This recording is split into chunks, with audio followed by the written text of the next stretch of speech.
Hey everybody, positive news about the Daisy 753.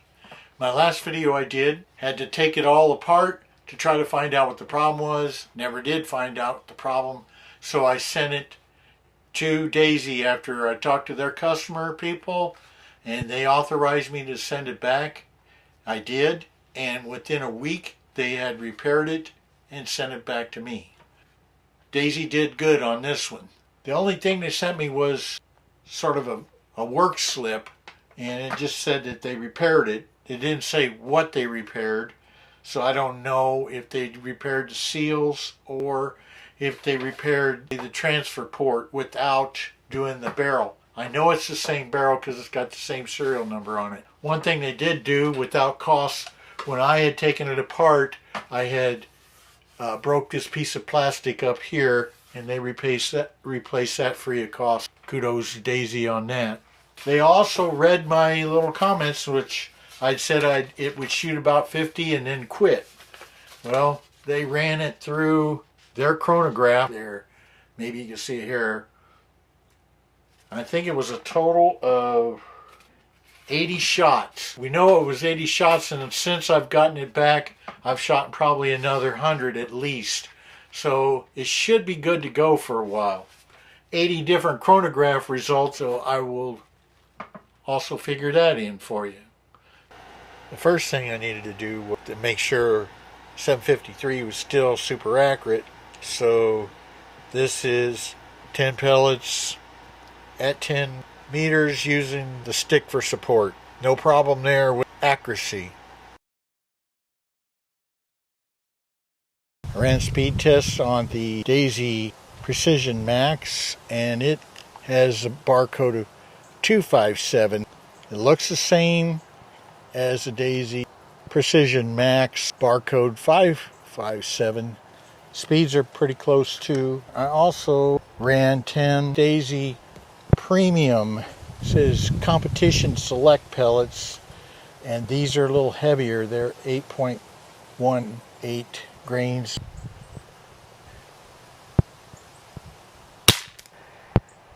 And speeds are a little bit slower. I'll run them through the calculator and put her in the book. Here's the updated stats for my art ledger. The Daisy Flat Top Precision Max 257. I think it's pretty much the same thing as a 557, but we had an average speed of 467, kinetic energy of 3.81, and a standard deviation of 4.35, which is a little better than the standard deviation of the 557. Then we had the Daisy Premium Flat Nose Competition. Its average speed was 436. You compare that with the Meisterkugel's 463, that kind of raises an eyebrow. Kinetic energy of 3.45 and a standard deviation of 9.3. I just put them down here. It's kind of unofficial because we don't know the pellet type. Using relatively large data sets, I thought it was pretty interesting. The average speed was 470 on the first 40 and 471 on the second 40, so very close. Standard deviation on the first 40 was 7.77. Standard deviation on the second 40 was 8.02, so almost exactly the same. Pretty consistent. The pellet was probably just your standard Daisy pointed. Check out my new target stand I made here specifically for this. I can clamp on the target there. I Dremeled that hole so it is over this, which is from a cheaper target that I got that was all made of the stands were made out of plastic and didn't last very long. So anyways, here we go.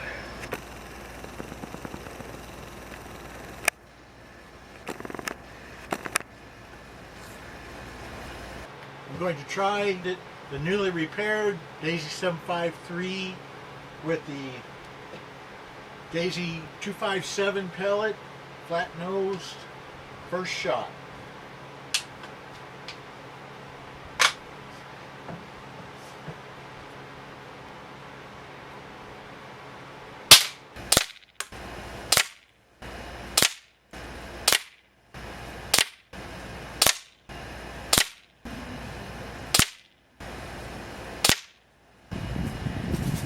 see how we did. Hey, I'm pleased with this. I have been doing this now for approximately a month, if you consider the time that the rifle was being shipped back and forth. This is where I started. The very first time, using the best pellets I had, Meister Coogan's. I plan on continuing to shoot a lot more, getting this 10-meter target grouping down to a lot more consistent, figuring out which pellets are the best, eventually trying to move out to the 20-yard mark and switch to a scope, entering the silhouette area. I've got my 5 chickens over there. That's in the future videos yet to come. I still got a lot to do here with my pumpers. Thanks for watching. If you enjoyed this video, please press the like button and subscribe. I would appreciate it. Thanks.